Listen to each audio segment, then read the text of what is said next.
Hello everyone, আজকে আবার চলে আসলাম নতুন আরেকটা রান্না নিয়ে। পাঁচমিশালি সবজি দিয়ে আমি মাছ রান্না করব। এখানে আমি আলু, সিম, মটরশুঁটি আমি একটু সিদ্ধ করে নিচ্ছি, কারণ এগুলো একটু আগে দিয়ে দিয়েছি তেলের মধ্যে, এটি গলতে একটু সময় লাগে। এখন এখানে দিয়ে দিব পরিমাণ মতো ধনিয়ার গুঁড়া, মরিচের গুঁড়া, এখানে দিয়ে দিলাম হলুদের গুঁড়া, দিয়ে দিলাম পরিমাণ মতো জিরার গুঁড়া। সব কিছু দিয়ে আমি একটু কষিয়ে নিব। তারপর এখানে আমি দিয়ে দিব ফুলকপি আর হলো বেগুন, কারণ এই দুইটা একটু নরম সবজি। আগে আমি এগুলো একটু কষাবো, তারপরে দিয়ে দেবো। এই তো আমার তরকারিগুলো কষানো হয়ে গেছে। এই পর্যায়ে এখানে অ্যাড করে দিব ফুলকপি আর বেগুন কেটে ধুয়ে রেখেছিলাম। আমি এগুলো দিয়ে আরেকটু কষাবো নেড়ে চেড়ে। তারপর এখানে পরিমাণ মতন আমি পানি দিয়ে দেবো।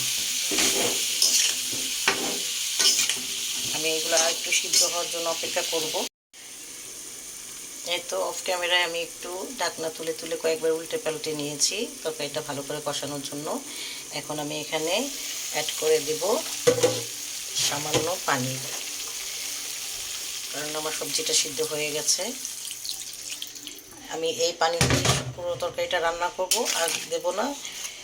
একটা বলক আসার সাথে এখানে আমি দিয়ে দেব টমেটো।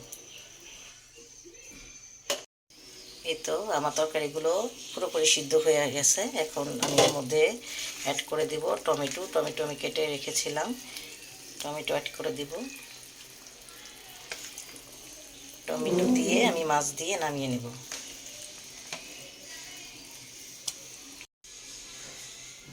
এই তো এই পর্যায়ে আমি দিয়ে দিব মাছ। মাছগুলো আমি অফ ক্যামেরাতে ভেজে রেখেছিলাম। এই তো এখানে মাছ দিয়ে দিলাম। মাছ দিয়ে কিছুক্ষণ আমি আর একটু রান্না করে নেব।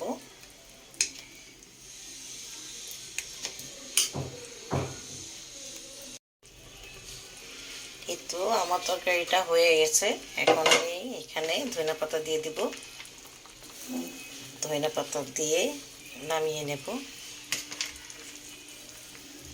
যদি আমার রান্নার ভিডিও ভালো লাগে তাহলে আমার পেজে ফলো দিয়ে লাইক কমেন্ট করে যাবেন। রান্না কেমন লাগলো কমেন্ট করে জানাবেন অবশ্যই।